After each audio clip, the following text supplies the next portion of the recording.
கர்த்தருடைய பரிசுத்த நாமத்துக்கு ஸ்தோத்திரம். இந்த காலை ஓய்வு நாளின் காலையிலே உங்களை ஒரு விசை கூட வரவேற்குதல் இயேசுவின் நாமத்தினால மகிழ்ச்சி கொள்கிறேன். விசேஷமாக கடந்த போன வாரம் முழுவதுமாய் கர்த்தருடைய கரம் உங்களோடு இருந்திருக்கும் என்று நம்புகிறேன், விசுவாசிக்கிறேன்.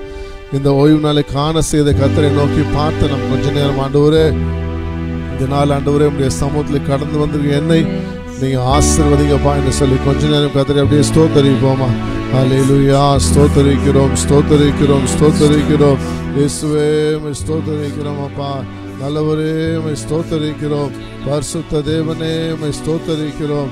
எங்கள் ஆண்டவரே உம்மை ஸ்தோத்தரிக்கிறோம். எங்களோடு இருக்கிறவரே உம்மை ஸ்தோத்தரிக்கிறோம். துதியில் மத்தியிலே வாசம் செய்கிறவரே உம்மை ஸ்தோத்தரிக்கிறோம் அப்பா. ஹல்லேலூயா, ஹல்லேலூயா, ஹல்லேலூயா.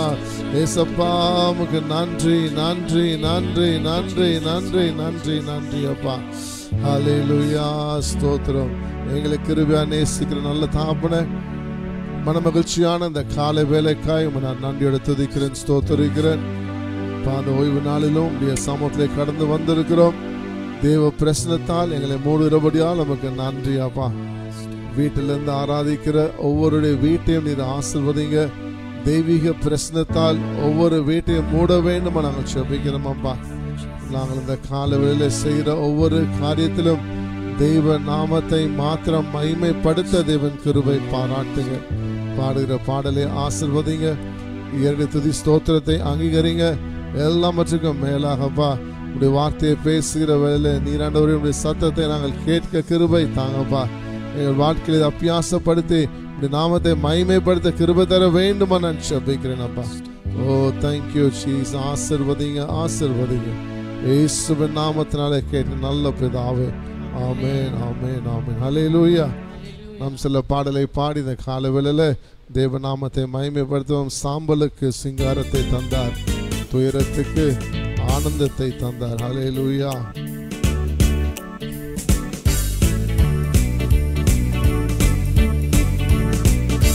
சாம்பலுக்கு சிங்காரத்தை தந்தார், துயரத்திற்கு ஆனந்தத்தை தந்தார், துதியின் உடையை முறிந்த ஆவிக்கு தந்தார், நீதியின் விருட்சமாய் நித்திய காலமாய் ராஜரீக கூட்டமானே, நீதியின் விருட்சமாய் நித்திய காலமாய் ராஜரீக கூட்டமானே.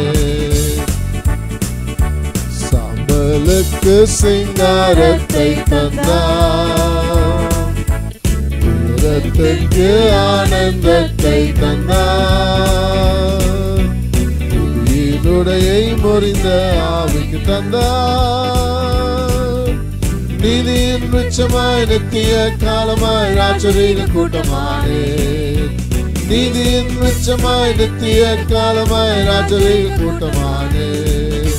வெட்கமா துன்பமா சந்தோஷமும் தேடி வரும், அடிமையா சுதந்திரம் கூடி வரும், நெருக்கமா விடுதலை மோடி கர்த்தரு நாசி பெறும் ஆனந்த ஜாதியானே. கர்த்தருக்குள் பூரிப்பாய் மகிழும் இருதயம், ரட்சிப்பேன் வஸ்திரம் அணிந்தது நிச்சயம், நீதியின் சால்வையை தரித்தது அற்புதம், ஆத்தும கலை கூறும். கர்த்தருக்குள் பூரிப்பாய் மகிழும் இருதயம், ரட்சிப்பேன் வஸ்திரம் அணிந்தது நிச்சயம், நீதியின் சால்வையை தரித்தது அற்புதம், ஆனந்த கலை கூறும். சாம்பலுக்கு சிங்காரத்தை தந்தார், துயரத்துக்கு ஆனந்தத்தை தந்தார், துதியின் உடையை குறித்த ஆவிக்கு தந்தார், நீதியின் விருட்சமாய் நித்திய காலமாய் ராஜரீக கூட்டமானே, நீதியின் விருட்சமாய் நித்திய காலமாய் ராஜரீக கூட்டமானே. ஆளுகுரல் நீதியோ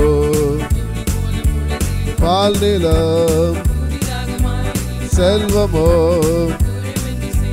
கர்த்தரின் ஆசி பெறும் ஆனந்த ஜாதியானே. கர்த்தருக்குள் பூரிப்பாய் மகிழும் இருதயம், ரட்சிப்பேன் வஸ்திரம் அணிந்தது நிச்சயம், நீதியின் சால்வையை தரித்தது அற்புதம் ஆத்தும களி கூறும் கர்த்தருக்குள் பூரிப்பாய் மகிழும் இருதயம் ரட்சிப்பின் வஸ்திரம் அணிந்தது நிச்சயம் நீதியின் சால்வையை தரித்தது அற்புதம் ஆத்தும களி கூறும் சாம்பலுக்கு சிங்காரத்தை தந்தார் துயரத்திற்கு ஆனந்தத்தை தந்தார்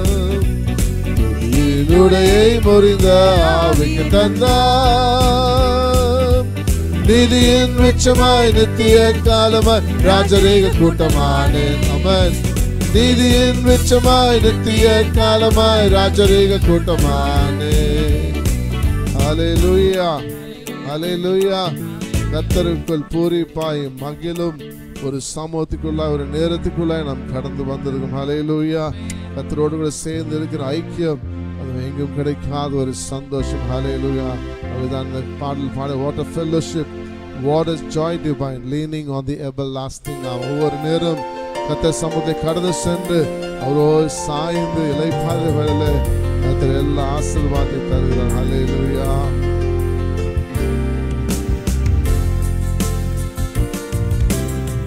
what a fellowship what a joy divine leaning on the everlasting arms what a blessedness what a peace is mine leaning on the everlasting arms leaning safe and secure from all alarm leaning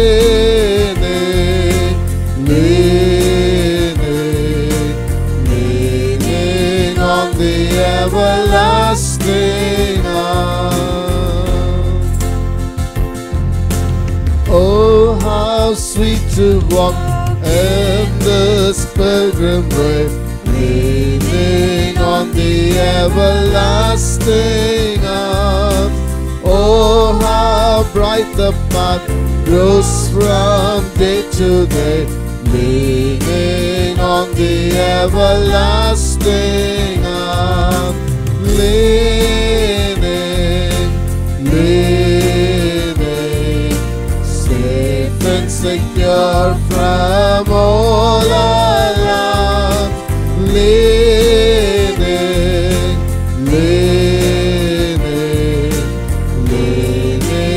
on the everlasting arm. What I have to dread, what I have to fear, leaning on the everlasting arm. I have peace of sleep with my Lord so near, leaning on the everlasting arm. Leaning, safe and secure from all alarm. Leaning, oh Jesus, leaning on the everlasting arm. Hallelujah, hallelujah. We have a God whom we can lean on to. Hallelujah. நமக்கு ஒரு தேவன் இருக்கிறார். அவருடைய மார்பிலே நாம் சாய்ந்து இளைப்பாறும்படியாக கர்த்தர் எல்லா ஆசீர்வாதத்தை காட்டு. ஹல்லேலூயா.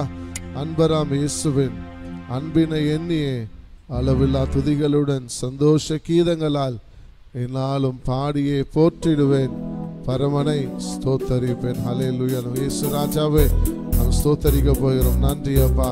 Thank you Jesus. சந்தோஷமா இந்த பாடலை பாடி ஆராதிப்போமா.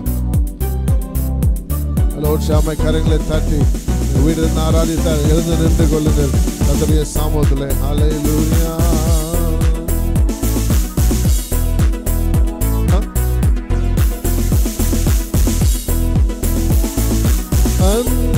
அன்பரமேசுவே அன்பினை எண்ணியே அளவில்லா துதிகளுடன் சந்தோஷ கீதங்களாம் என்னாலுமே பாடியே போற்றிடுவேன். பரமனை ஸ்தோத்தரிப்பேன், பாடியே போற்றிடுவேன். பரமனை ஸ்தோத்தரிப்பேன். ஜீவனுள்ள இயேசு என்றென்றைக்கும் கவலை எனக்கு இல்லையே. புல்லுள்ள இடங்களிலும் அமர்ந்த தண்ணீரண்டையும் என்னை நடத்தி செல்லுவார். ஜீவனுள்ளவரை இயேசு எந்தன்மை கவலை எனக்கு இல்லையே. புல்லுள்ள இடங்களிலும் அமர்ந்த தண்ணீரண்டையும் என்னை நடத்தி செல்லுவார். காலம் மாறினாலும் பூமி ஆழ்ந்தால் இயேசு என்று மாறினார். காலம் மாறினாலும் பூமி ஆழ்ந்தால் இயேசு என்று மாறினார். இந்த இயேசுவே அவர் அடைக்கலமானவர். போக்கிலும் வரத்திலும் என்னை கரம் பற்றி நடத்துவார். அன்பரமே சுவே அன்பினையே நீயே அளவெல்ல துதிகளுடன் சந்தோஷ கீதங்களாம் என்னாலுமே பாடியே போற்றிடுவேன். பரமனை ஸ்தோத்தரிப்பேன். உலர்ந்த எலும்புகளை உயிர்க்க செய்தவர் உமக்கு நிகரில்லையே. சிவந்த சமுத்திரத்தின்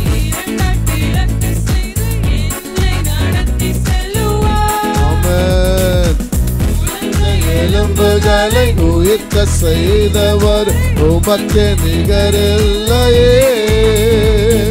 சிவந்த சமுத்திரத்தை இரண்டாய் பிளக்க செய்து என்னை நடத்தி செல்லுவேன்.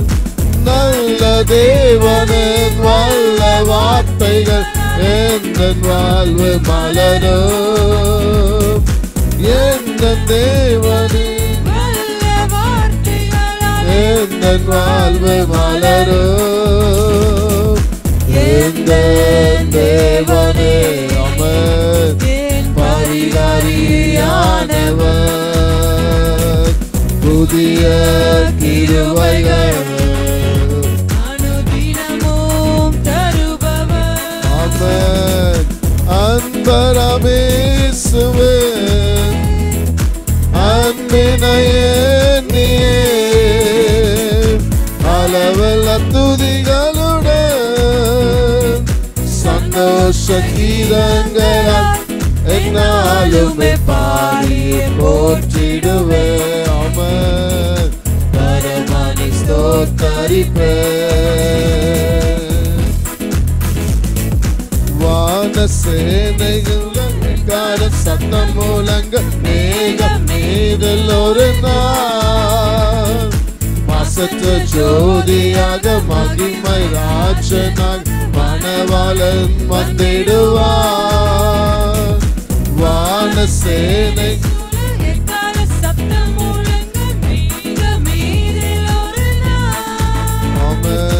மாசற்ற ஜோதியாக மகிமை ராஜனாக மணவாளன் வந்திடுவார். ஆயத்தமாகிடுவேன் நண்பரை சந்தித்திட பாரிசுத்த கூட்டத்தோடு. அம்மா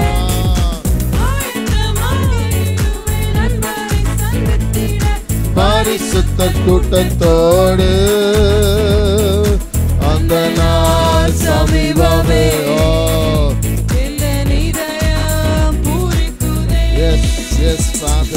செல்வே நண்பரோடு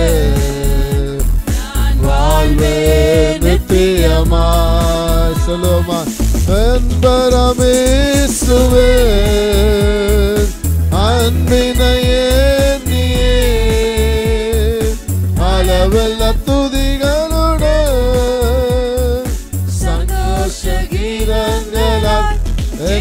நாளுமே பாடியே போற்றிடுவேன். ஆமென் ஆமென் ஆமென். பரமனை ஸ்தோத்தரிப்பேன், பாடியே போற்றிடுவேன், பரமனை ஸ்தோத்தரிப்பேன்.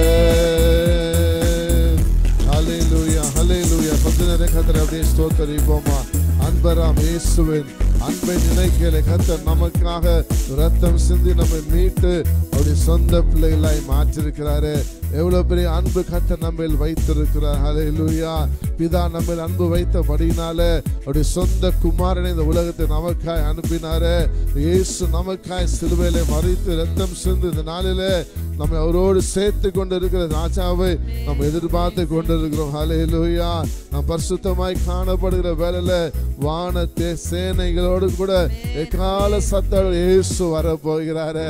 எனக்கு பிரியமான தேவ சனமே, நீ கர்த்தர் மேல் எவ்வளவு அன்பு வைத்திருக்கிறாய். கர்த்தர் உண்மையில் அன்பு வைத்தபடினால அவர் உன்னை தன்னுடைய பிள்ளையாய் மாற்றிருக்கிறாரு. நீ எத்தனை பேர் இடத்துல போய் இயேசு அன்பை குறித்து பேசி இருக்கிற, நீ எத்தனை பேர் இயேசுவை குறித்து நீ சொல்லி இருக்கிற. கடைசி மணி நேரத்துக்குள்ளாய் கடந்து வந்திருக்கிறோம். கர்த்தருடைய வருகை எப்போ இருக்குன்னு சொல்லி நமக்கு தெரியாது. ஆனாலும் நாம் பார்க்கிற மக்களிடத்துல அன்பை செலுத்த வேண்டியது நம்முடைய கடமை. ஹல்லேலூயா. ஒருவேளை யாருடையாவது அன்பு செலுத்தாமல் இருப்பேன் என்று சொன்ன இந்த கால வேளையில மனசாப்பட்டு அப்படி போய் கடந்து சென்று என்னை மன்னிங்க என்று சொல்லி மறுபடியுமாய் அவரை நேசிக்க ஆரம்பிங்க, அன்பு செலுத்த ஆரம்பிங்க. கர்த்தர் உங்கள் வாழ்க்கையில காணப்படுகிற எல்லா தடைகளையும் உடைக்கிற தேவனாய் இருக்கிறாரு.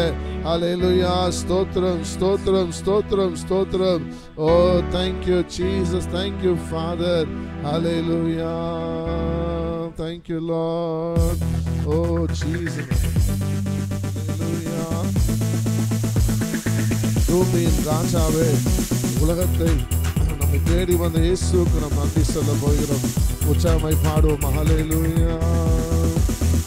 பூமியின் ராஜாவே, இந்த உலகத்தின் தேவனே, என்னை தேடி வந்த இயேசுவே, உம்மை என்றென்றும் நான் பாடுவேன். பூமியின் ராஜாவே, இந்த உலகத்தின் தேவனே, என்னை தேடி வந்த இயேசுவே, உம்மை என்றென்றும் நான் பாடுவேன். அல்லேலூயா. துதி உமக்கே என்றும். அல்லேலூயா. துதி உமக்கே. ஆமென். அல்லேலூயா. துதி உமக்கே என்றும். அல்லேலூயா. ஆமென்.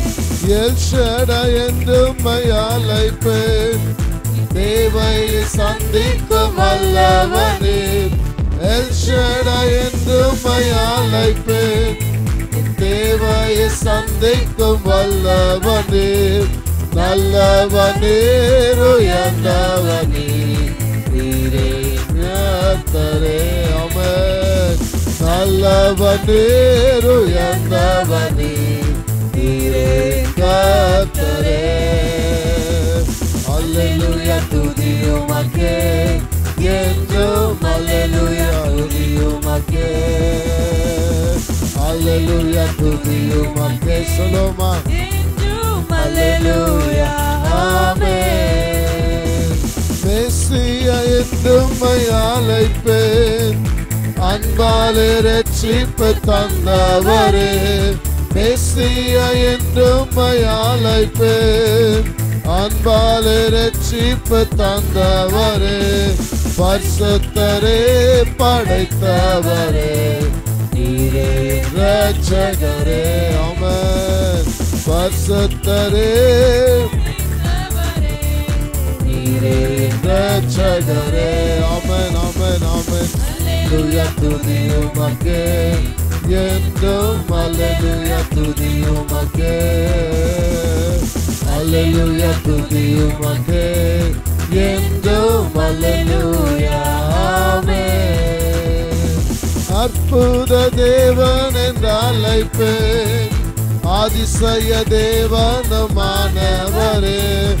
அற்புத தேவன் என்று அழைப்பேன், அதிசய தேவனுமானவரே. உன்னதரே, உயர்ந்தவரே, நீரே நான் உயர்ந்தவரே ஆமென் உன்னதரே உயர்ந்தவரே நீரே ஆண்டவரே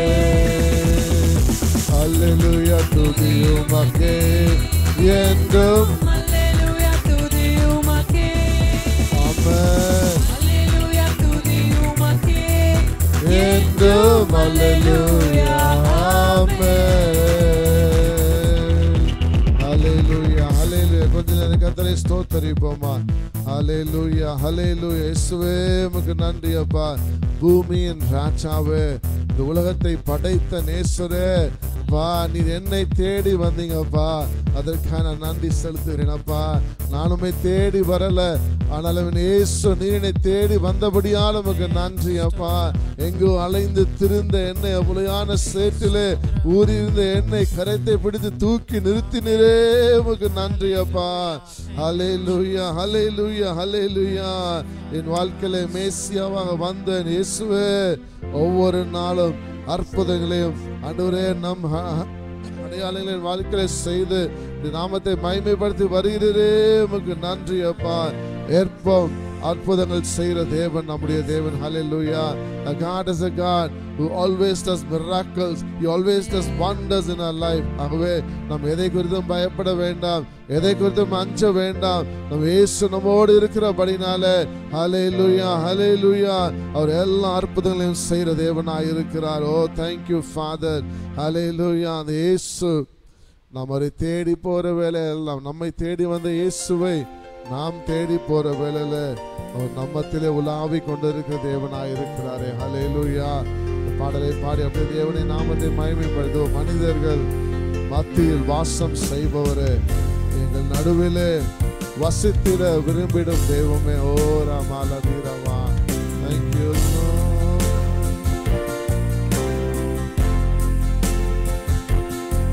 இதோ மனிதர்கள்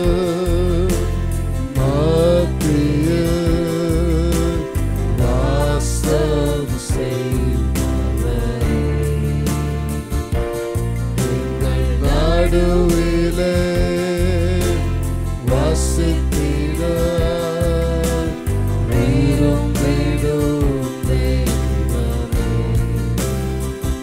உமக்கு சிங்காசனம் அமைத்திட துதிக்கிறோம் இயேசுவே பரிசுத்த அலங்கா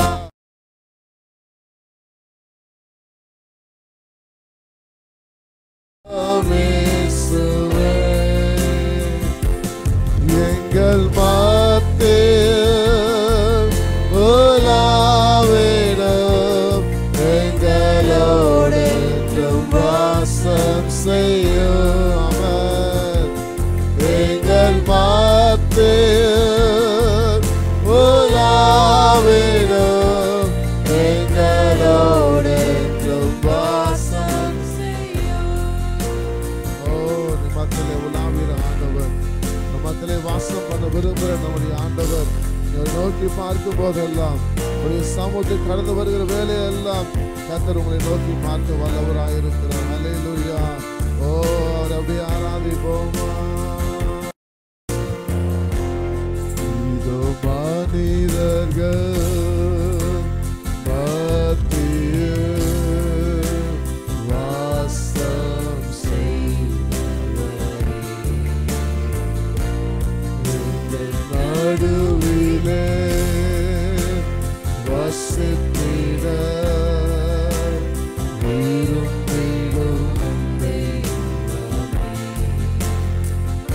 உமக்கு சிங்காசனம் அமைத்திட உம்மை துதிக்கிறோம் இயேசுவே பரிசுத்த அலங்காரத்துடனே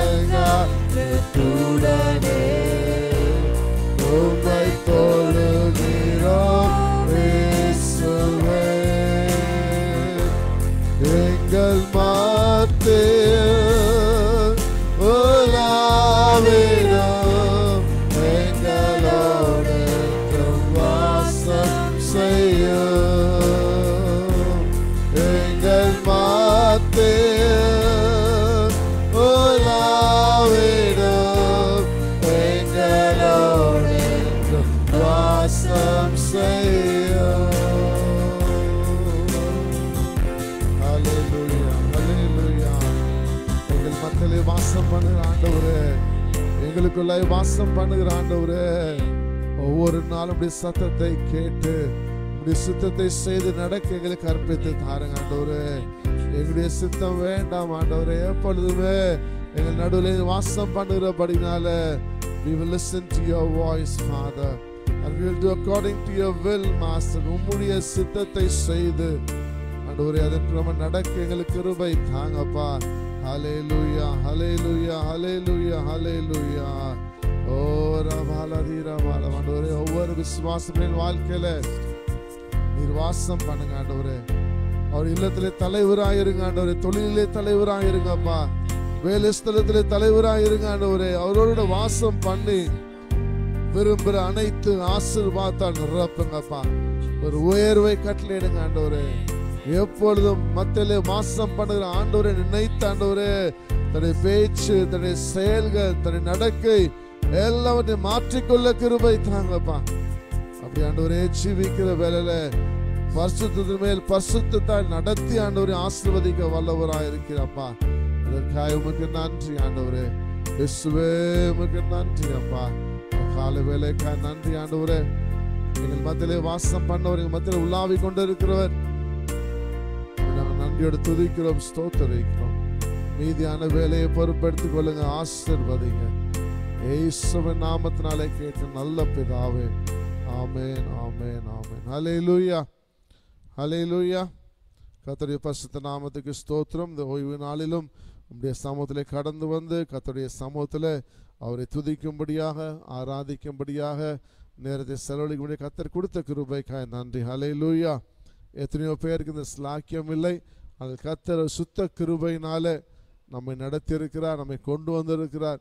இம்மட்டுமாய் கொடுத்த எல்லா பாதுகாப்புக்காய் அவரை ஸ்தோத்தரிப்போமா.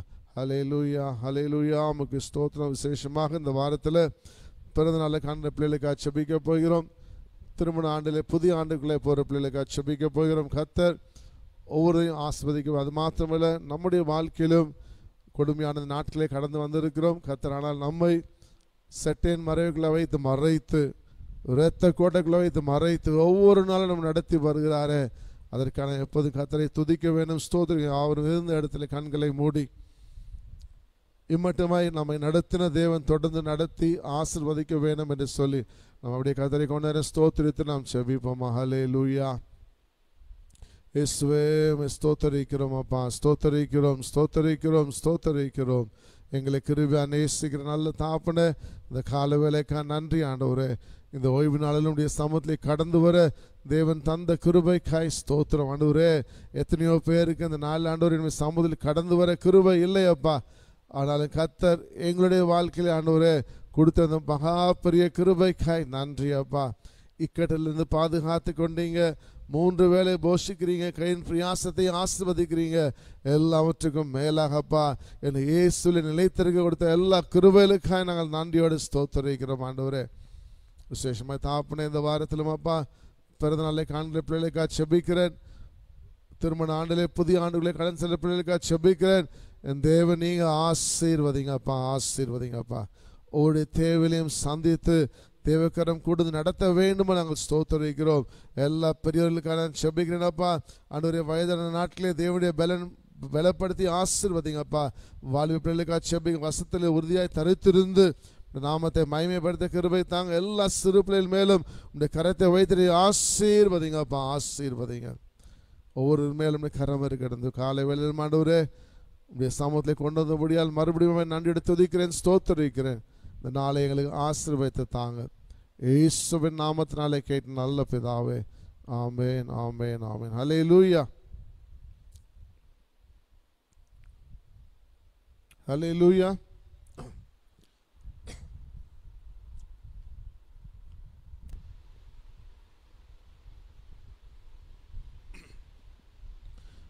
We once again greet you in the matchless name of our Lord and Savior Jesus Christ. மீண்டும் ஒரு விசை இயேசு கிறிஸ்துவின் நாமத்திலே உங்களை வாழ்த்தி வரவேற்கிறோம். We're happy to see you today morning. இந்த காலைவேளையிலும் உங்களை சந்திப்பதிலே மிகுந்த மகிழ்ச்சி.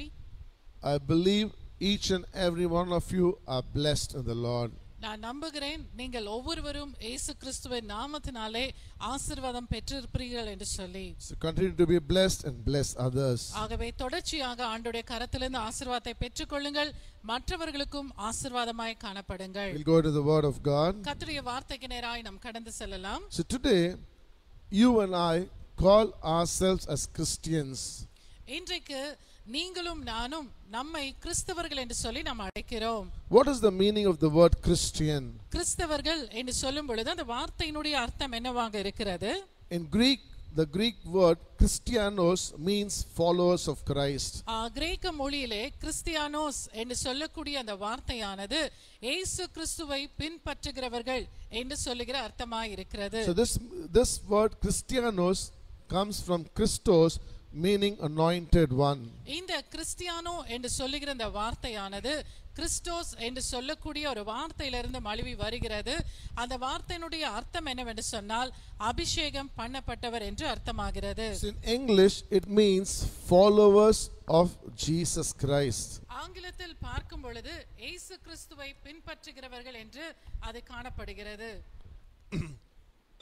So the Bible defines a Christian as someone who believes a life after death. வேதம் என்ன சொல்லுகிறது என்று சொன்னால் கிறிஸ்தவர்களாய் இருக்கிறவர்கள் அவருடைய மரணத்துக்கு பிற்பாடும் ஆண்டவர் மீது நம்பிக்கை உள்ளவர்கள் வாழ்பவர்கள் என்று சொல்லி. So that's what Paul writes in Romans chapter 6 and verse 23. அதை குறித்து ரோமர் 6ஆம் அதிகாரம் வசனம் 23ஆம் வசனத்திலே பவுல் இவ்விதமாக சொல்லி இருக்கிற ஒரு காரியம். He says the wages of a sin is death, but the gift from God it is eternal life in Jesus Christ. பாவத்தின் சம்பளம் மரணம், தேவனுடைய கிருபை வரமோ நம்முடைய கர்த்தராகிய இயேசு கிறிஸ்துவினால் உண்டான நித்திய ஜீவன். So that's why we say a Christian believes there's a life after death.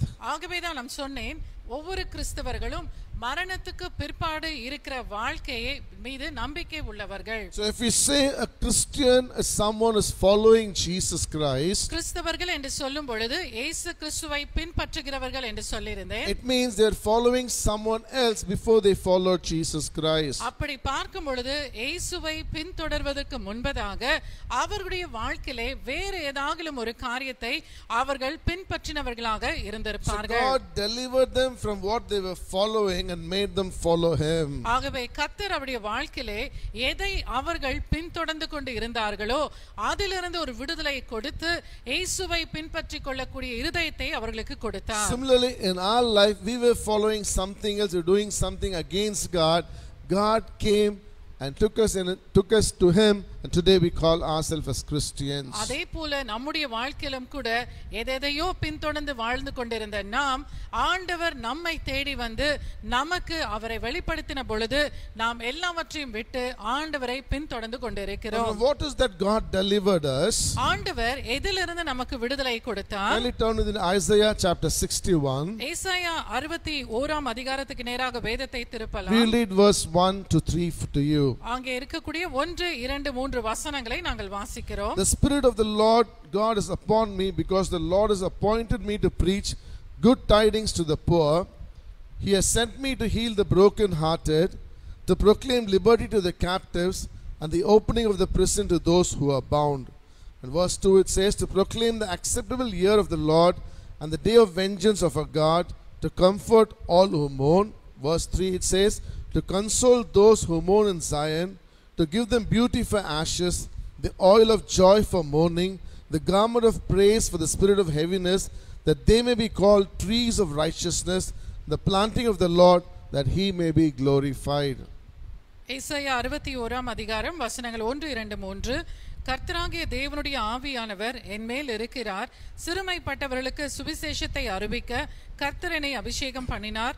இருதயம் நொறுங்குண்டவர்களுக்கு காயம் கட்டுதலையும், சிறைப்பட்டவர்களுக்கு விடுதலையும், கட்டுண்டவர்களுக்கு கட்டவிழ்த்தலையும் கூறவும், கர்த்தருடைய அனுக்கிரக வருஷத்தையும் நம்முடைய தேவன் நீதியை சரிக்கட்டும் நாளையும் கூறவும், துயரப்பட்ட அனைவருக்கும் ஆறுதல் செய்யவும், சீயோனிலே துயரப்பட்டவர்களை சீர்படுத்தவும், அவர்களுக்கு சாம்பலுக்கு பதிலாக சிங்காரத்தையும், துயரத்துக்கு பதிலாக ஆனந்த தைலத்தையும், ஒடுங்கின ஆவிக்கு பதிலாக துதியின் உடையையும் கொடுக்கவும் அவர் என்னை அனுப்பினார்.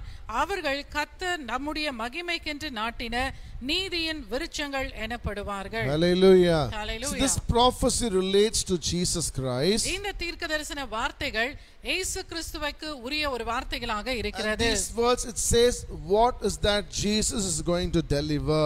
இந்த வசனங்களானது இயேசு கிறிஸ்துவானவர் எவைகளிலிருந்து விடுதலை தருவார் என்று So it சொல்லப்பட்டிருக்கிறது. says Jesus Christ came to heal the broken hearted. அந்த வசனம் சொல்லுகிறது இருதயம் நறுங்குண்டவர்களை ஆண்டவராகிய இயேசு குணமாக்குவார் என்று சொல்லப்பட்டிருக்கிறது. My dear brother, my dear sister, எனக்கு அருமையான சகோதரனே சகோதரியே, maybe you're wounded or broken today morning. இந்த காலவேளையிலும் நீங்கள் ஒரு வேதனைக்குள்ளாக இருதயம் நொறுக்கப்பட்ட ஒரு சூழ்நிலையிலே காணப்படலாம். But the Bible says God sent Jesus to heal the broken hearted. வேதம் சொல்லுகிறது தேவனாகிய கர்த்தர் இயேசு கிறிஸ்துவானவரை இருதயம் நறுங்குண்டவர்களை குணமாக்க இந்த பூமிக்கு அனுப்பி It இருக்கிறார். also says Jesus came to comfort all who mourn. அது மாத்திரமல்ல அதிலே பார்க்கும் பொழுது துயரப்படுகிற யாவருக்கும் ஆண்டவராகிய இயேசு ஆறுதலை கொடுக்கும்படி கடந்து He வந்தார். came to give them beauty instead of ashes. அவருடைய வாழ்க்கையிலே சாம்பலுக்கு பதிலாக சிங்காரத்தை கொடுக்க தேவன் He வந்தார். came to give you joy instead of mourning. உடைய வாழ்க்கையிலே துயரத்துக்கு பதிலாக சந்தோஷத்தை கொடுக்கும்படி கர்த்தராகிய இயேசு வந்தார். He gives you a garment of praise instead of spirit of heaviness. ஒடுங்கின ஆவிக்கு பதிலாக துதியின் உடையை கொடுக்கும்படி இயேசு வந்தார். So we all read these first 3 verses and say, oh, this is the prophecy of Jesus and what he's supposed to do. நாம் இந்த வசனங்களை வாசிக்கும் பொழுது இவைகளெல்லாம் இயேசு கிறிஸ்துவை குறித்த தீர்க்க தரிசன வார்த்தைகள், இதனாலே நான் என்ன செய்ய போகிறேன் என்று சொல்லி நினைக்கலாம். Look at verse 4. 4ஆம் வசனத்தை நாம் பார்க்கலாம். It says, they shall build the old ruins, they shall rise up the former desolations, and they shall repair the ruined cities, the desolation of many generations. அவர்கள் நெடுங்காலம் பாழாய் கிடந்தவைகளை கட்டி பூர்வத்தில் நிர்மூலமானவைகளை எடுப்பித்து தலைமுறை தலைமுறையாய் இடிந்து கிடந்த பாழான பட்டணங்களை புதிதாய் கட்டுவார்கள். Now who is that they? It's mentioned here. இந்த 4ஆம் வசனத்திலே அவர்கள் என்று சொல்லும் பொழுது அது யாரை குறிப்பிடுகிறதாய் இருக்கிறது? So they are the people that Isaiah talks about, that Jesus will come and deliver.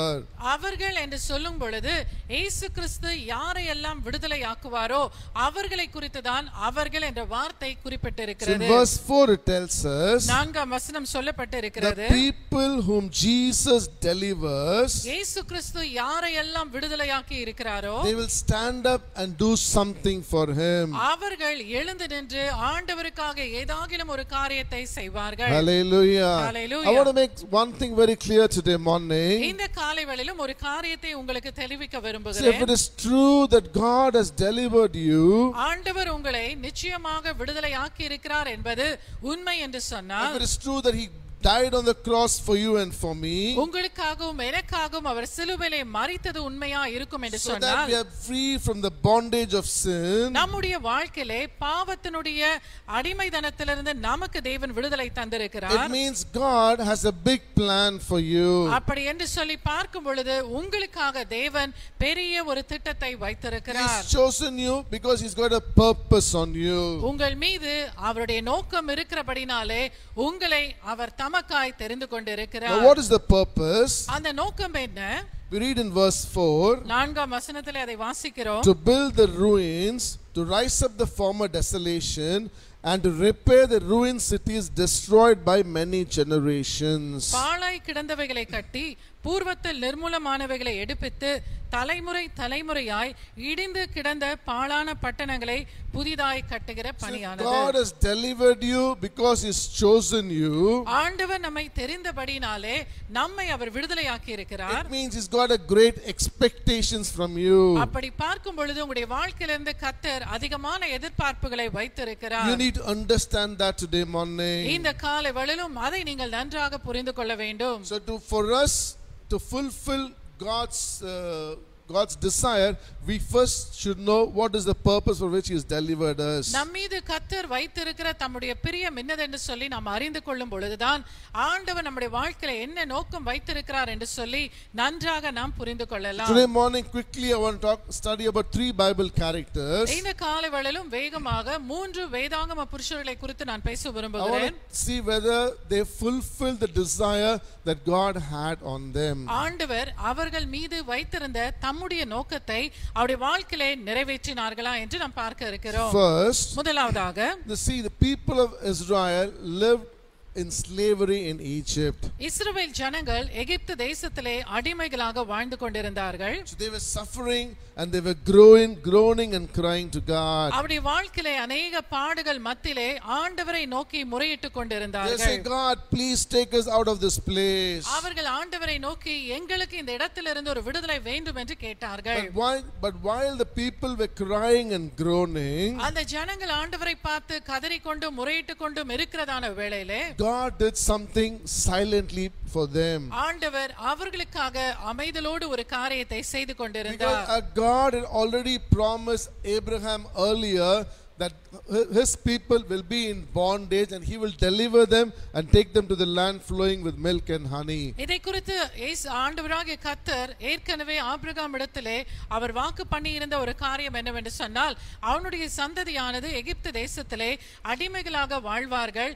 ஆனால் கர்த்தர் நினைத்த நாளிலே அவர்களுக்கு அங்கிருந்து ஒரு விடுதலை தந்தருளி பாலும் தேனும் ஓடுகிறதான ஒரு நல்ல தேசத்தை அவர்களுக்கு கொடுப்பேன் என்று சொல்லி ஆண்டவருடைய வாக்குத்தத்தம் காணப்பட்டது.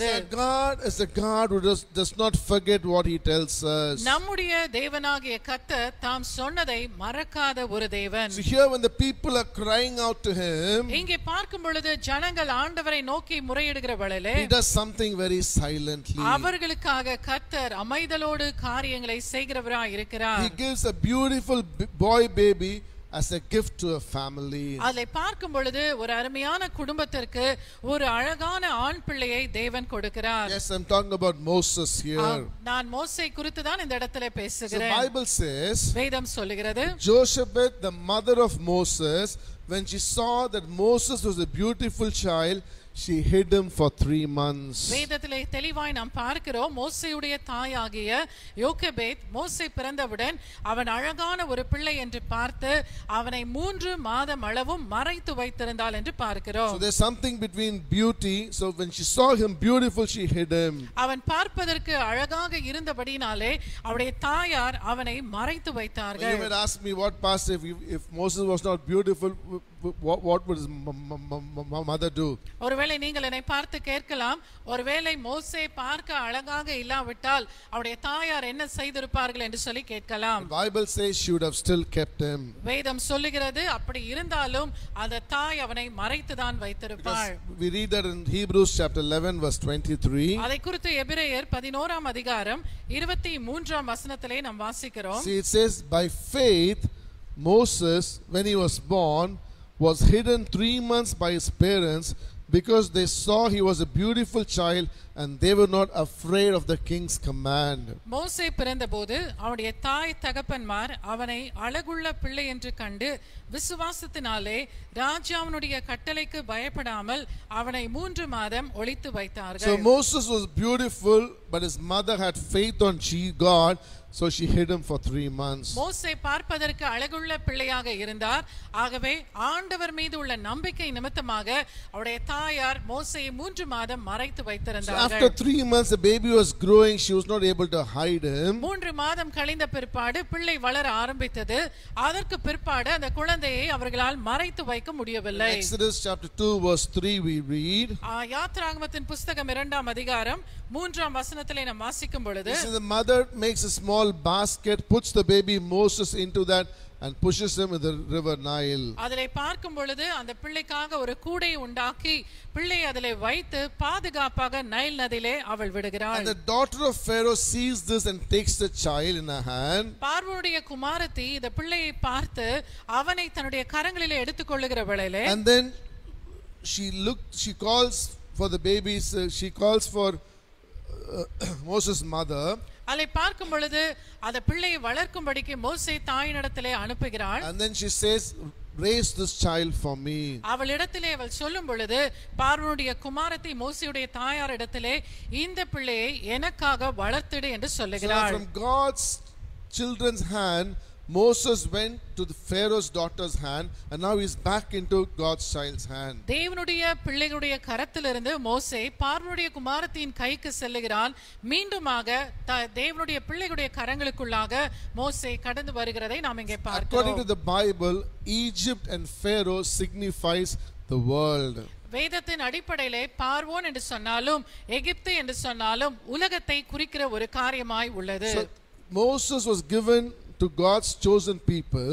மோசே தேவனால் தெரிந்து கொள்ளப்பட்ட ஜனத்தின் அண்டையிலே அவர் கொடுக்கப்பட்டவராய் இருந்தார். But even though he went into the hands of the world, he came back to where he belonged. அவர் உலகத்தின் கரங்களுக்குள்ளாக போனாலும் அவர் எந்த இடத்திற்கு சொந்தமானவரோ அந்த இடத்திற்கு திரும்பமாக வருகிறார். Sometimes it happens in our life also. இது சில நேரங்களில் நம்முடைய வாழ்க்கையிலும் கூட நடக்கிற ஒரு காரியமாக So many இருக்கிறது. times the talents that we have in our hand, அநேக நேரங்களிலே நம்முடைய கரங்களில் இருக்கிற தாளந்துகள், the opportunity that we have, நம்மிடத்தில் இருக்கக்கூடியதான தருணங்கள், the education that we have, நம்மிடத்தில் இருக்கக்கூடியதான கல்வி தரங்கள், the cunningly sometimes the devil takes it away from us and says use it for the world. சில நேரங்களிலே தந்திரமாக பிசாசானவன் அவைகளை நம்முடைய கரங்களிலிருந்து எடுத்து உலகத்துக்கு உபயோகப்படுத்தும்படிக்கு நம்மை வைக்கிறான். So this is the great challenge for all spiritual Christians. இது எல்லா ஆவிக்குரிய கிறிஸ்தவர்களுக்கும் ஒரு பெரிய சவாலாக Because இருக்கிறது. sometimes we do not understand who is speaking to us.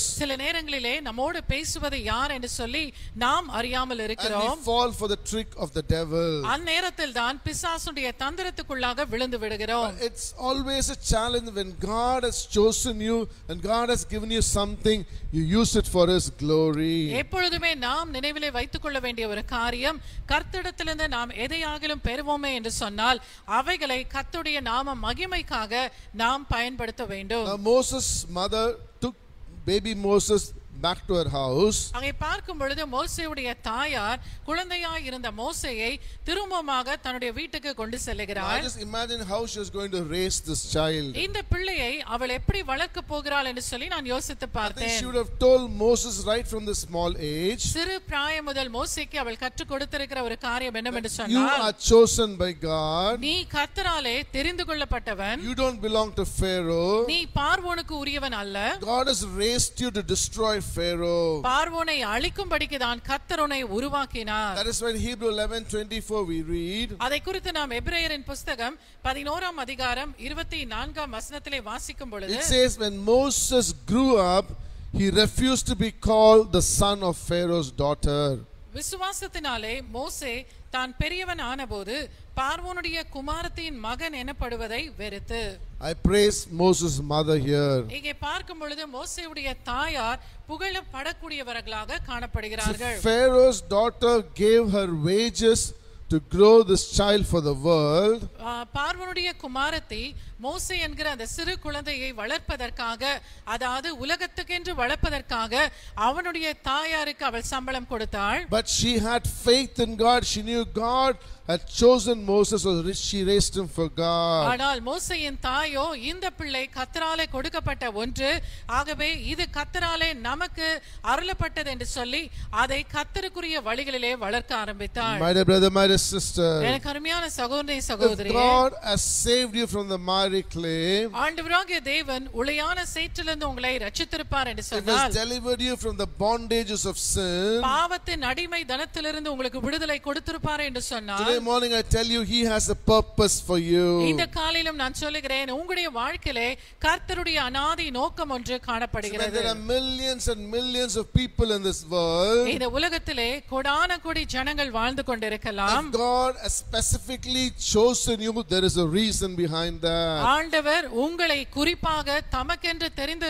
வைத்திருப்பார் என்று சொன்னால் அதிலே ஆண்டவருடைய நோக்கம் You காணப்படுகிறது. need to know the purpose of God in your life. ஆகவே கர்த்தருடைய நோக்கம் உங்களுடைய வாழ்க்கையில என்னவென்று சொல்லி நீங்கள் அறிந்து கொள்ள வேண்டும். If you know that, then you will know why God has chosen you. அதை தெரிந்து கொள்வீர்கள் என்று சொன்னால் கர்த்தர் எதற்காக உங்களை தெரிந்து கொண்டார் என்று சொல்லி நன்றாக நீங்கள் விளங்கிக் கொள்வீர்கள். Today, like I said earlier, we hear so many voices in the world, we get carried away. நான் ஏற்கனவே சொன்னது போல உலகத்திலே அநேக சத்தங்களை நாம் கேட்டுக்கொண்டு இருக்கிறபடினாலே அந்தந்த சத்தங்களுக்கு இடைப்பட்டு கீழ்ப்படிந்து அவிதமாக கடந்து செல்றவர்களாய் இருக்கிறோம். But we need to find out the exact voice of God. ஆனால் கர்த்தருடைய சத்தம் இன்னதென்று சொல்லி நாம் சரியாக அறிந்து கொள்ள வேண்டும். So if you take the life of Elijah, எலியாவுடைய வாழ்க்கையிலே நாம் பார்க்கலாம். when God spoke to him, ஆண்டவர் அவனோடு கூட பேசும் பொழுது first he heard a strong wind. முதலாவதாக பார்க்கும் பொழுது பலத்த காற்றின் சத்தம் உண்டாயிற்று. But God's voice was not there. அங்கே கர்த்தருடைய சத்தத்தை அவனால் கேட்க முடியவில்லை. Second, he heard a big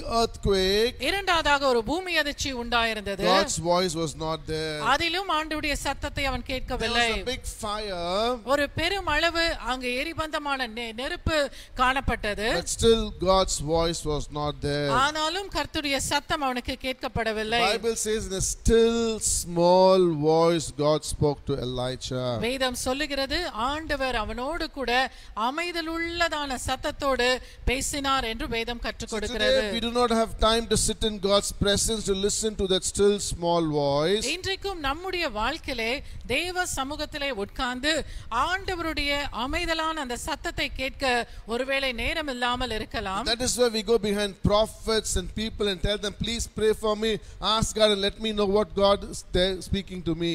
ஆகவேதான் அநேகர் அந்த நாட்களிலே தீர்க்கதரிசிகளுக்கு பின்பதாகவும் மக்களுக்கு பின்பதாகவும் சென்று ஆண்டவர் என்னை குறித்து என்ன சொல்லுகிறார், எனக்காக ஜெபியுங்கள் என்று சொல்லி கேட்கிறார்கள். But understand, God always wants to speak to you directly in a still small voice. ஆனால் நன்றாக தெரிந்து கொள்ளுங்கள், ஆண்டவர் உங்களோடு கூட அமைதலான ஒரு சத்தத்தோடு கூட பேச விரும்புகிற ஒரு தேவன் என்பதை நீங்கள் புரிந்து கொள்ள வேண்டும். You can listen to his voice if you go to his presence. அவருடைய சமூகத்துக்கு நீங்கள் செல்லும் பொழுது நிச்சயமாக அவருடைய சத்தத்தை உங்களாலே கேட்க முடியும், உணர You முடியும். can listen to his voice if you stop listening to the gossips of the world. அவருடைய சத்தத்தை நீங்கள் கேட்பீர்கள் என்று சொன்னால் உலகத்திலே வரக்கூடியதான கோல் சொற்களை கேட்பதை நீங்கள் தவிர்த்து And you விடுவீர்கள். can listen to his voice when your body, soul and mind says Jesus, Jesus and Jesus. நீங்கள் ஆண்டவருடைய சத்தத்தை கேட்க ஆரம்பிக்கிற வேளையிலே உங்களுடைய ஆவி, ஆத்துமா, சரீரம் முழுவதுமாக இயேசு இயேசு இயேசு என்று சொல்லுகிற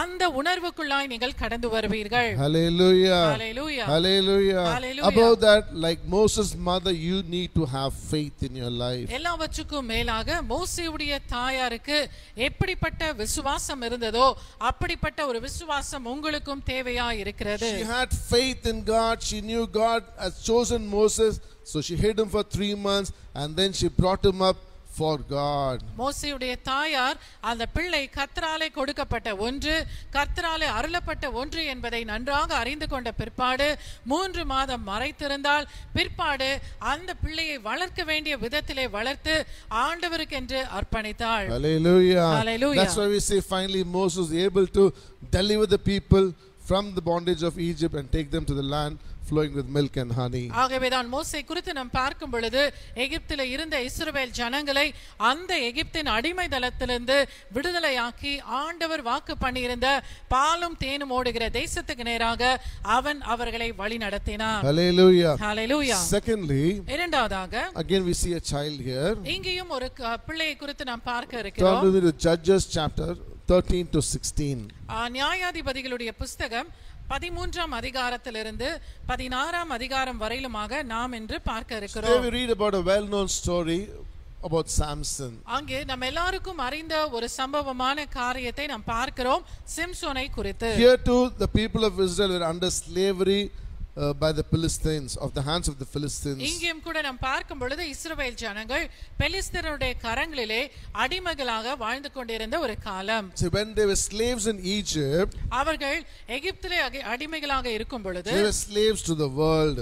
அவர்கள் உலகத்துக்கு அடிமைகளாக But இருந்தார்கள். here they are there in the blessed promised land, but still they are slaves to the Philistines. இங்கே நாம் பார்க்கிறோம், அவர்கள் இந்த இடத்திலே தேவனாலே வாக்கு பண்ணப்பட்ட பாலும் தேனும் ஓடுகிற தேசத்தில் தான் வாழுகிறார்கள், ஆனாலும் அடிமைகளாக வாழ்ந்து கொண்டிருக்கிறார்கள். In Egypt the people groaned and cried to God to deliver them. எகிப்தில் இருக்கும் பொழுது இஸ்ரவேல் ஜனங்கள் ஆண்டவரிடத்திலே முறையிட்டு கதறினார்கள். But here we see it was something different. ஆனால் இங்கே நாம் பார்க்கிற ஒரு காரியம் வித்தியாசப்பட்ட ஒரு காரியமாய் இருக்கிறது. Turn to Judges chapter 15. நியாயாதிபதிகளின் புஸ்தகம் 15ஆம் அதிகாரம் Verse 11 we read. 11ஆம் வசனத்தை வாசிக்கிறோம். Then 3,000 men of Judah went down to the cleft of the rock of Etam and said to Samson, do you not know that the Philistines rule over us? what is this you have done to us? அப்பொழுது யூதாவிலே 3000 பேர் ஏத்தாம் ஊர் கன்மலை சந்திற்கு போய், பெலிஸ்தர் நம்மை ஆளுகிறார்கள் என்று தெரியாதா? பின்ன ஏன் எங்களுக்கு இப்படி செய்தாய் என்று சிம்சோன் இடத்தில் சொன்னார்கள். அதற்கு அவன், அவர்கள் எனக்கு செய்தபடியே நானும் அவர்களுக்கு செய்தேன் என்றான். Hallelujah. Hallelujah. See, here we see Samson, the God's chosen one, is shaking the Philistines in one hand. இங்கே பார்க்கிறோம், கர்த்தராலே தெரிந்து கொள்ளப்பட்ட சிம்சோன் ஒரு கரத்தினாலே பெலிஸ்தரை அசைத்து கொண்டு இருக்கிறான் என்று சொல்லி. On the other hand, the people are coming and telling him, what is that you're doing for us? இன்னொரு பக்கத்தில் பார்க்கும் பொழுது ஜனங்கள் அவனிடத்திலே வந்து வினவி கேட்கிறார்கள், நீ என்ன செய்து கொண்டு இருக்கிறாய் என்று சொல்லி. If you look at the next verse, அடுத்த வசனத்தில் நாம் பார்க்கும் பொழுது, they say, we have come to deliver you into the hands of the Philistines. உன்னை பெலிஸ்தருடைய கையிலே ஒப்பு கொடுக்கும்படி நாங்கள் வந்தோம் What என்றார்கள். does this tell us? இது எதை குறித்து நமக்கு சொல்லுகிறது? The elders are telling Samson, அங்கே முன்னோர்கள் அவர்கள் பார்த்து சொல்லுகிற, மூப்பர்கள் சொல்லுகிற ஒரு we are காரியம், happy as slaves under the Philistines. பெலிஸ்தருக்கு கீழாக அடிமைகளாக வாழவே நாங்கள் But விருப்பப்படுகிறோம். why are you disturbing us? எங்களை ஏன் நீ தொந்தரவு செய்கிறாய் என்று So look கேட்கிறார்கள். at the mindset of this chosen people. ஆண்டவரால் தெரிந்து கொள்ளப்பட்ட மக்களுடைய மனநிலையை இந்த இடத்திலே பாருங்கள். Today the same thing is happening in the churches. இன்றைக்கும் இப்படிப்பட்ட சூழ்நிலைகள் சபைகளிலே உண்டாய் God கொண்டிருக்கிறது. has delivered you from the world and brought you inside the church. கர்த்தர் உங்களை உலகத்திலிருந்து விடுதலையாக்கி சபைக்குள்ளாக கொண்டு வந்திருக்கிறார். And He's giving you milk and honey to drink. ஆகவே உங்களுக்கு தேவன் பாலையும் தேனையும் குடிக்கும்படி He's கொடுக்கிறார். giving you all the comfort that you can enjoy. நீங்கள் சந்தோஷமாய் அனுபவிக்க வேண்டிய சகல சுகத்தையும் ஆண்டவர் கொடுத்து But கொண்டிருக்கிறார். still there are people who say, I cannot do everything the Bible tells me to do.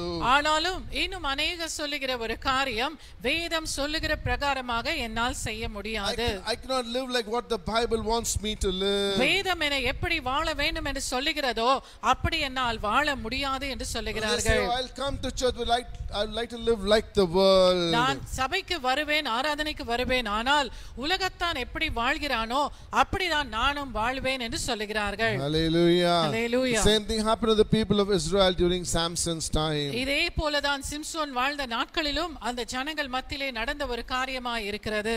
What happened? They knew God had sent them a deliverer, but they did not accept him. ஆண்டவர் அவர்களுக்கு விடுதலையாக்கும்படி ஒரு இரட்சகனை அனுப்பி இருந்தாலும் கூட அதை நம்புவதற்கோ ஏற்றுக்கொள்வதற்கோ அவர்கள் முன் வரவில்லை. But even if you look at the life of Samson, சிம்சோனுடைய வாழ்க்கையும் கூட நாம் பார்க்கும் பொழுது, when the angel of God appeared to his mother சிம்சோனுடைய தாயினிடத்திலே கர்த்தருடைய தூதனானவர் வந்து பேசுகிற வேளையிலே, turn to chapter 13, 13ஆம் அதிகாரத்துக்குள்ளாக வேதத்தை திருப்பலாம். verse 3 to 6. வசனங்கள் 3 6 வசனம் வரையிலுமாக. So here the angel talks to her and she's saying, இங்கே கர்த்தருடைய தூதனானவர் மனோவாவுடைய மனைவியிடத்திலே பேசி சொல்லுகிற ஒரு காரியம், you have no child, but God is going to bless you with a child, but you should not drink wine and stuff like that. ஆகவே உனக்கு பிள்ளை இல்லை, கர்த்தர் உனக்கு பிள்ளையை கொடுப்பார். ஆகவே அந்த பிள்ளையை நீ நசரேய விரதத்திலே வளர்க்க வேண்டும், திராட்சை ரசத்தை பருக கூடாது என்று சொல்லுகிறார்.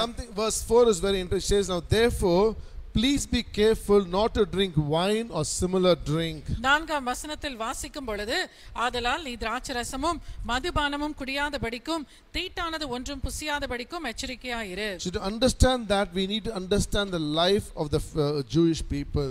இதை நாம் புரிந்து கொள்ள வேண்டும் என்று சொன்னால் யூத மக்களுடைய கலாச்சாரத்தை புரிந்து கொள்ள வேண்டும். So today population in India is around 1.3 billion people. இந்திய தேசத்தினுடைய இந்த மக்கள் தொகை என்னவென்று சொல்லி பார்த்தால் 1.3 பில்லியனாக இருக்கிறது. But the population of Israel is only 89 lakhs. ஆனால் இஸ்ரவேல் ஜனங்களுடைய ஜனத்தொகை 89 லட்சமாக இருக்கிறது. So you already heard about this Nobel Prize awarded every year. ஒவ்வொரு வருஷமும் கொடுக்கப்படுகிற நோபல் பிரைஸை குறித்து நாம் அறிந்திருக்கிறோம். From 1901 till today 904 people have got this Nobel Prize. 1901ஆம் ஆண்டிலிருந்து இந்த 2020ஆம் ஆண்டு வரையிலுமாக 904. 904 பேர் இந்த நோபல் பரிசை பெற்றிருக்கிறார்கள். Out of that 204 are Jewish. அதிலே பார்க்கும் பொழுது 204 பேர் யூதர்கள். Only 12 Indians have got it so far. இதுவரையிலுமாக 12 இந்தியர்கள் மாத்திரமே அந்த அவார்டை வாங்கி You know why இருக்கிறார்கள். it is possible? அது எப்படி அவர்களாலே முடிந்தது? Because the Jews they have a very disciplined life. யூதர்கள் நல்ல ஒரு ஒழுக்கமுள்ள கலாச்சாரத்தோடு They வளர்ந்தவர்கள். follow certain principles. அவர்களுக்கென்று சில குறிக்கோள்களோடு வாழ்பவர்கள். They say a boy till he completes his PhD, he does not think about marriage. அவர்கள் சொல்லுகிற ஒரு காரியம், ஒரு வாலிபன் தன்னுடைய வாழ்க்கையிலே PhD முடிப்பது வரைக்குமாக தன்னுடைய திருமணத்தை குறித்தும் அவன் பேசுவதில்லை. A woman when she gets pregnant, she stops watching television. அதே போல ஒரு ஸ்திரீயானவள் கர்ப்பம் தரிக்கும் பொழுது அவள் தொலைக்காட்சியை பார்ப்பதை நிறுத்திவிடுவாள். She's got to learn maths and science so that the child inside her can learn that even when she is pregnant. அவள் கர்ப்பம் தரித்திருக்கிற அந்த நாட்களிலே அதிகமாக கணிதத்தையும் விஞ்ஞானத்தையும் குறித்து படிக்க வேண்டும். ஏனென்றால் கருவில் இருக்கும் பிள்ளையானது அப்படிப்பட்ட ஒரு ஞானத்தோடு வளர வேண்டும் என்பதற்காக. That is why so many Nobel Prize winners there. ஆகவேதான் அதிகப்படியான நோபல் பிரைஸ் பெற்றவர்கள் அங்கே வாழ்கிறார்கள். But what happens in our country? நம்முடைய தேசத்தில் என்ன நடக்கிறது? The woman gets pregnant, she takes rest, she always watches television. இங்கே பார்க்கும் பொழுது கர்ப்பம் தரித்திருக்கிற பெண்கள் அதிகமாக தொலைக்காட்சியை பார்க்கிறவர்களாய் இருக்கிறார்கள். So because of that, when they have a child, the child says, I want to be like Rajinikanth.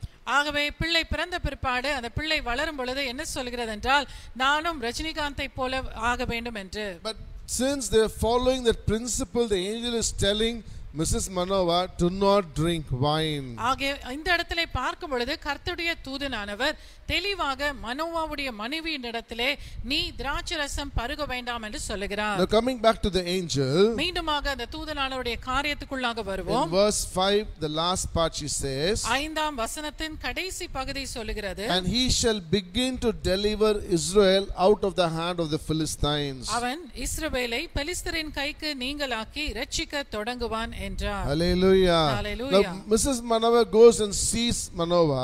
அங்கே பார்க்கும் பொழுது இதை கேள்விப்பட்டவுடன் மனோவாவின் மனைவி மனோவாவிடத்திலே கடந்து செல்கிறாள். So she tells him everything the angel said. அங்கே தேவ தூதன் தன்னிடத்திலே சொன்ன அனைத்து காரியங்களையும் அவனிடத்திலே பகிர்ந்து But she கொள்கிறாள். forgot to tell him the last part of verse 5.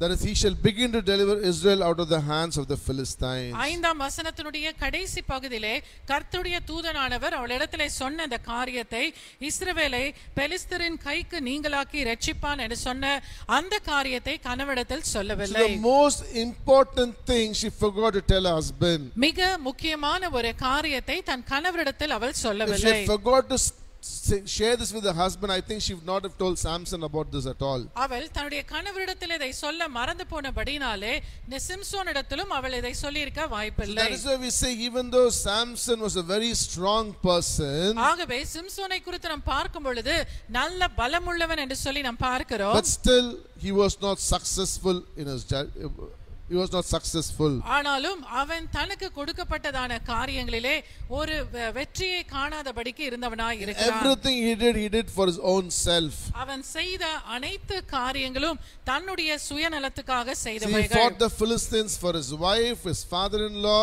and for his own eyes.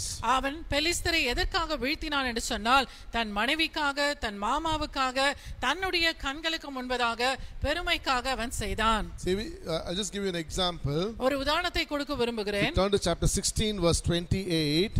16ஆம் அதிகாரம் 28ஆம் வசனத்துக்குள்ளாய் பார்க்கும் பொழுது, Samson is bound there, he is not able to see. அங்கே பார்க்கும் பொழுது கட்டப்பட்ட ஒரு நிலையிலே சிம்சோன் காணப்படுகிறார். அவருடைய கண் பார்வையும் இல்லாமல் And இருந்தது. then he makes a prayer to God. அங்கே கர்த்தரிடத்திலே ஒரு ஜெபத்தை The செய்கிறார். last part in English says that I may with one blow take vengeance on the Philistines for my 2 eyes.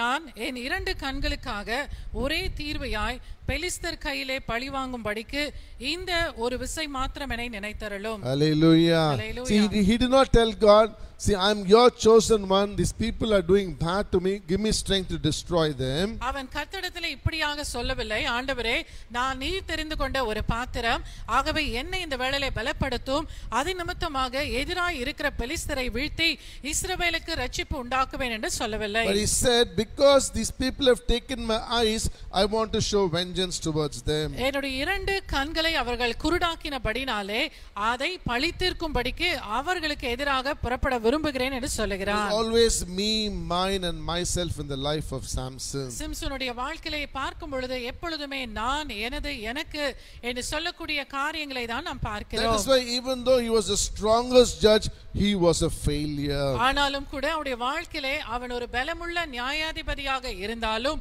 அவருடைய வாழ்க்கை ஒரு தோல்வியான வாழ்க்கையாக தான் பார்க்கப்படுகிறது. So today if God has delivered you, இன்றைக்கும் கர்த்தர் உங்களை விடுதலையாக்கி இருப்பார் என்று are you சொன்னார். living for the purpose that God had chosen you? ஆண்டவர் எதற்காக உங்களை தெரிந்து கொண்டாரோ அந்த நோக்கத்திற்காக நீங்கள் வாழ்வீர்கள் என்று Or சொன்னார். are you living for your own self?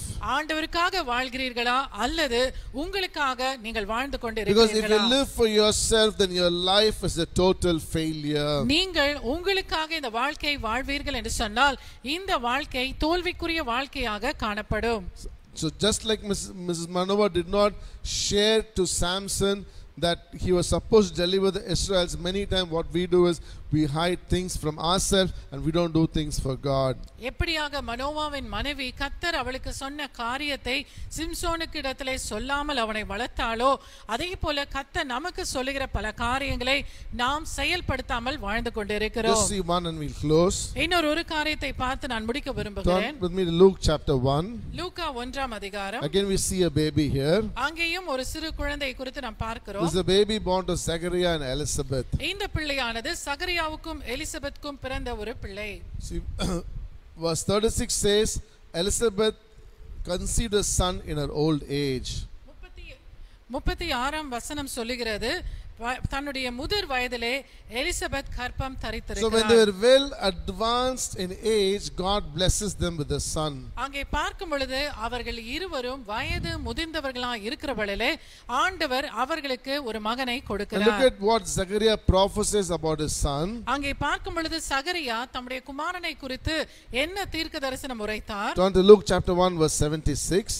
லூக்கா 1ஆம் அதிகாரம் 76ஆம் வசனம். So filled with the Holy Spirit, Zechariah is saying, and you child will be called the prophet of the highest, for you will go before the face of the Lord to prepare his ways. நீயோ பாலகனே உன்னதமானவருடைய தீர்க்கதரிசி எனப்படுவாய், நீ கர்த்தருக்கு வழிகளை ஆயத்தம் பண்ணவும். Hallelujah. Hallelujah. Today if a man gets a child in his old age, இன்றைக்கு தன்னுடைய வயதான காலத்திலே ஒரு மனிதனுக்கு பிள்ளை பிறக்கும் என்று சொன்னால் he'll be happy, oh I have a son now to take care of me. அவன் நினைக்கிற சந்தோஷப்படுகிற ஒரு காரியம் என்னவென்று சொன்னால் என்னை பார்த்துக்கொள்ள எனக்கு ஒரு மகன் பிறந்திருக்கிறான். But here Zechariah is saying, இங்கே சகரியா சொல்லுகிற ஒரு காரியம், my son, you'll be called the prophet of the highest, மகனே நீ உன்னதமானவருடைய தீர்க்கதரிசி எனப்படுவாய், and you will go before the face of the Lord to prepare his ways. நீ கர்த்தருக்கு வழிகளை ஆயத்தம் பண்ணுவாய் என்று சொல்லுகிறார். Hallelujah. Hallelujah. That is why we read in the Bible that John went before Jesus and prepared the way for Jesus. ஆகவே தான் நாம் வேதத்திலே வாசிக்கிறோம் இயேசு கிறிஸ்துவுக்கு முன்பதாக யோவான் கடந்து சென்று இயேசு கிறிஸ்துவுக்கு வழியை ஆயத்தம் பண்ணினார் என்று வாசிக்கிறோம். So Zechariah knew John was chosen by God. சகரியாக்கு நன்றாக தெரிந்த ஒரு காரியம் யோவான் ஸ்நானன் கர்த்தராலே தெரிந்து கொள்ளப்பட்டவன் என்று So சொல்லி he taught him in that way so that he could fulfill the purpose of which God had chosen him. ஆகவே தான் அவனுடைய வாழ்க்கையிலே தேவன் கொடுத்திருக்கிற அந்த நோக்கத்தை நிறைவேற்ற வேண்டும் என்பது அவருடைய மிக முக்கியமான ஒரு காரியமாய் பார்க்கப்பட்டது. But today morning, are we doing what God wants us to do? இந்த காலைவேளையிலும் கர்த்தர் நமக்கு எவைகளை செய்யும்படி சொன்னாரோ அவைகளை நாம் செய்து கொண்டிருக்கிறோமா? There's a great challenge before us today morning. இந்த காலையிலும் நமக்கு முன்பதாக வைக்கப்பட்டிருக்கிற ஒரு பெரிய சவாலாய் இது Are இருக்கிறது. you fulfilling the purpose of which God has delivered you and chosen you? கர்த்தர் உங்களை எதற்காக ரட்சித்தார், எதற்காக விடுதலையாக்கினார் என்ற நோக்கத்தை நீங்கள் உங்களுடைய வாழ்க்கையை செய்து கொண்டிருக்கிறீர்களா? John the Baptist went in front of Jesus to prepare his way. யோவான் ஸ்நானன் இயேசுவுக்கு முன்னிலையிலே கடந்து சென்று அவருக்காக வழியை ஆயத்தம் பண்ணினான். But today morning God has chosen us so that we can go prepare the way for the people to meet Jesus in the second coming. இன்றைக்கு கர்த்தர் நமக்கு கொடுத்திருக்கிற மிகப்பெரிய கடமை என்னவென்று சொன்னால் இயேசு கிறிஸ்துவுடைய இரண்டாம் வருகைக்கு முன்பதாக நாம் அவருக்கு முன்னோடியாய் கடந்து சென்று அநேக ஜனங்களை இயேசுவை சந்திக்க வைப்பதிலே ஆயத்தம் செய்வதிலே நாம் காணப்பட வேண்டும். My dear brother, my dear sister, எனக்கு அருமையான சகோதரனே சகோதரியே, the choice as always is in our hands. தேர்ந்தெடுப்பு எப்பொழுதும் நம்முடைய கரத்தில் தான் ஆண்டவர் கொடுக்கிறார். Like Moses, you can listen to God's calling and deliver the people out of the bondage of sin. எப்படியாக இஸ்ரவேல் ஜனங்களை விடுதலையாக்க வேண்டும் என்ற கூக்குரலை கேட்ட ஆண்டவர் மோசேயை அனுப்பி விடுதலையாக்கினாரோ, மோசேயும் அதை தமக்கென்று சொல்லி ஒப்பு கொடுத்து செயல்பட்டாரோ அவ்விதமாக நாம் செய்யலாம். So like John the Baptist, you can go forward and prepare the way for the Lord so that people can reach him in the second coming. யோவான் ஸ்நானனை போல நாமும் இயேசு கிறிஸ்துவை குறித்தும் அவருடைய வருகை குறித்தும் அநேகருக்கு முன்னறிவிப்போமே என்று சொன்னால் அநேகரை ஆண்டவருடைய இரண்டாம் வருகையிலே நாம் அவரோடு கூட சேர்ப்போம். Or you can be like Samson, lead a selfish life and not doing what God wanted him to do, so that the people suffered because of that. ஆனால் சிம்சோனை போல ஒரு சுயநலமான வாழ்க்கை வாழ்ந்து எவ்விதமாக ஜனங்கள் கஷ்டப்படுவதை பார்த்து கொண்டிருந்தாலும் பரவாயில்லை என்று சொல்லி தன்னுடைய எண்ணங்களுக்காக வாழ்ந்தானோ அப்படியும் வாழலாம். So today morning I want you to think about it. அந்த காலை வேளையிலும் கூட நீங்கள் இதை குறித்து சிந்தித்து பாருங்கள். I just want to ask you this question. இந்த கேள்வி உங்களிடத்தில் கேட்க விரும்புகிறேன். Do you believe that God has delivered you from this world? இந்த உலகத்திலிருந்து கர்த்தர் உங்களை பிரித்தெடுத்திருக்கிறார் என்று சொல்லி நீங்கள் விசுவாசிக்கிறீர்களா? Have you ever gone to God's feet and asked him, God, for what purpose have you chosen me? நீங்கள் என்றைக்காவது கர்த்தருடைய சமூகத்துக்கு சென்று ஆண்டவரே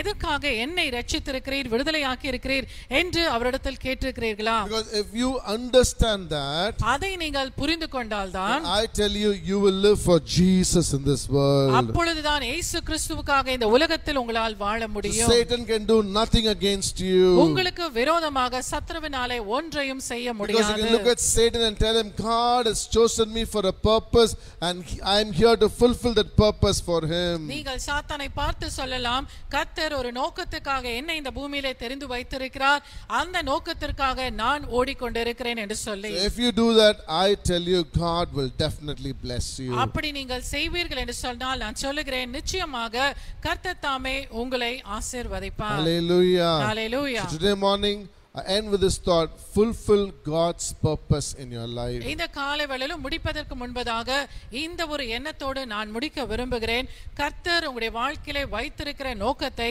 நீங்கள் நிறைவேற்றுங்கள். Hallelujah. Hallelujah. God bless you. கர்த்தர் தாமே உங்களை ஆசீர்வதிப்பார். அப்படியே கண்களை மூடி கர்த்தரை நோக்கி பார்த்து நாம் கொஞ்ச நேரம் வார்த்தைக்காய் ஸ்தோத்திரிப்போமா. Hallelujah. Hallelujah. இயேசுவே உம்மை ஸ்தோத்திரிக்கிறோம் அப்பா. ராஜாவே உம்மை ஸ்தோத்திரிக்கிறோம், ஸ்தோத்திரிக்கிறோம், ஸ்தோத்திரிக்கிறோம். நல்லவரே உம்மை ஸ்தோத்திரிக்கிறோம் அப்பா. இந்த ஓய்வு நாளுக்காய் நன்றி அப்பா. உம்முடைய சமூகத்திலே கடந்து வர கொடுத்த எல்லா கிருபைகளுக்காய் நன்றி அப்பா. ஓ தேங்க்யூ ஃபாதர். கர்த்தர் கொடுத்த அந்த வார்த்தைக்கு கொஞ்சம் மனதிலே கொண்டு வந்து பாருங்கள். கர்த்தர் இந்த உலகத்தில் இருந்த உங்களை, காணியாட்சிக்கு புறம்பாக இருந்த உங்களை, சேற்றிலே மூழ்கி கொண்டிருந்த உங்களை கரத்தை வைத்து பிடித்து நீதான் எனக்கு வேண்டும் என்று சொல்லி உங்களை தேர்ந்தெடுத்திருக்கிறார். அவை கர்த்தர் உங்களை தேர்ந்தெடுத்திருப்பார் என்றே சொன்னார். ஒரு நோக்கம் இல்லாமல் உங்களை தேர்ந்தெடுத்திருக்க மாட்டார். அவர் இந்த கால வேளை கர்த்தருடைய சமூகத்தில் அவரை பார்த்து கேளுங்க, அப்பா என்ன நோக்கத்துக்காய் நீர் என்னை தெரிந்து கொண்டேன் என்று சொல்லி இந்த நாள் மட்டுமாக நான் அறியாமல் இருந்திருப்பேன் என்று சொன்னால் இந்த கால வேளை எனக்கு சொல்லுங்கப்பா. For what purpose that you have chosen me? ஆண்டவரே, for what purpose you have delivered me? என்னை எதற்காக என்னை விடுதலை செய்தீங்கப்பா, எதற்காக என்னை தெரிந்து கொண்டு கேளுங்க. நான் நிச்சயம் சொல்லுகிறேன், கர்த்தர் அந்த சின்ன மெல்லிய சத்தத்தில், அந்த இன்பமான சத்தத்தில் உங்களுடைய காதிலே பேசுவான். ஹல்லேலூயா. நீங்கள் ஒவ்வொரு நாளும் கர்த்தருடைய சமூகத்தில் கடந்து சென்று கேளுங்க. என்று சொன்னால் ஒரு கிறிஸ்தவனாக இந்த உலகத்தில் நாம் வாழுகிறது வெறுதாவை போய்விடக்கூடாது. We should know for what God has chosen us. We should know for what God has separated us. நம்ம எதுக்காய் கர்த்தர் நம்மை பிரித்திருக்கிறார் என்று சொல்லி அந்த நோக்கத்தை அறிந்து கொள்வது மிக முக்கியமான ஒரு காரியமாகும். இந்த கால வேளையில கர்த்தருடைய சமூகத்தை வீட்டில் இருந்தால் முழங்கால் படியிட்டு அப்படியே கர்த்தரை நோக்கி பார்த்து கேளுங்க, ஆண்டவரே என்னை தெரிந்து கொண்ட நோக்கத்தை சொல்லுங்கப்பா. I need to know that என்று சொன்னால், அப்படி நாம் தெரிந்து கொள்வோம் என்று சொன்னால் கர்த்தருடைய சித்தத்தை செய்கிற பாத்திரமாய் நாம் மாற முடியும். ஹல்லேலூயா. இயேசு கிறிஸ்து உலகத்திலே கடந்து வந்து பாடுகளாய் போகும்போது அவர் சொன்னதற்கு, பிதாவே உம்முடைய சித்தத்தை நிறைவேற்று சொன்னார். அதே போல நம்முடைய ஒவ்வொருடைய வாழ்க்கையிலும் ஆண்டவரே என்னை தெரிந்து கொண்ட நோக்கத்தை சொல்லுங்கப்பா. Let me know that father. அதை அறிந்து கொள்கிற வேலையில் நான் உமக்காக ஜீவிப்பேன் ஆண்டவரே. இந்த உலகத்துக்காக நான் ஜீவிக்க மாட்டேன், என்னுடைய சொந்த சுயத்துக்காக ஜீவிக்க மாட்டேன். நான் செய்கிற ஒவ்வொரு காரியம் இயேசுக்காக நான் செய்வேன் என்று சொல்லி நம் கர்த்தரை ஸ்தோத்தரிக்க முடியும். அது மூலமாய் பெரிய ஆசீர்வாதத்தை சுதந்திரிக்க முடியும். ஹல்லேலூயா. ஓ thank you Jesus, thank you Father, thank you Holy Spirit. எங்களை கிருபையா நேசிக்கிற நல்ல தகப்பனே, இந்த காலை வேலைக்காய் மறுபடியும் துதிக்கிறேன், ஸ்தோத்தரிக்கிறேன் அப்பா. உம்முடைய சமூகத்திலே கடந்து வந்தோம், உம்மை ஆராதித்தோம், உம்முடைய வார்த்தையை கேட்க கொடுத்த கிருபைக்காய் நன்றி அப்பா. ஆண்டவரே, மோசே ஆண்டவரே ஒரு நோக்கத்தோடு இந்த உலகத்துக்கு நீர் அனுப்பினீர் ஆண்டவரே. இஸ்ரவேல் ஜனங்களை எகிப்திலிருந்து மீட்கும்படியாக அவனை அனுப்பினீரே, அதற்காக உமக்கு நன்றி அப்பா. ஆண்டவரே, யோவான் ஸ்தானே உமக்கென்று ஆண்டவரே வழி to make way for you ஆண்டவரே நீர் அந்த உலகத்துக்கு அனுப்பினீர் அப்பா. ஆண்டவரே, சிம்சோனை ஆண்டவரே ஒரு நியாயாதிபதி அனுப்பினாலும் சுயத்திலே வாழ்ந்தபடினால் ஆண்டவரே உமக்கு பெரிய காரியங்களை செய்ய முடியவில்லை அப்பா. ஆகவே இந்த நாட்டில் ஆண்டவரே நாங்கள் உமக்காய் வாழுகிறோம் ஆண்டவரே, உமக்காய் ஜீவிக்கிறோம் அப்பா. ஆகவே ஆண்டவரே எங்களை தெரிந்து கொண்ட நோக்கத்தை நீங்கள் கற்றுத்தாங்கப்பா, சொல்லித்தாங்கப்பா. அது நடக்க எங்களுக்கு கிருபை தாங்க ஆண்டவரே. நாங்கள் எந்த விதத்திலும் ஆசீர்வாதத்தை இழந்து விடக்கூடாதப்பா. ஓ we should not lose our blessing Father.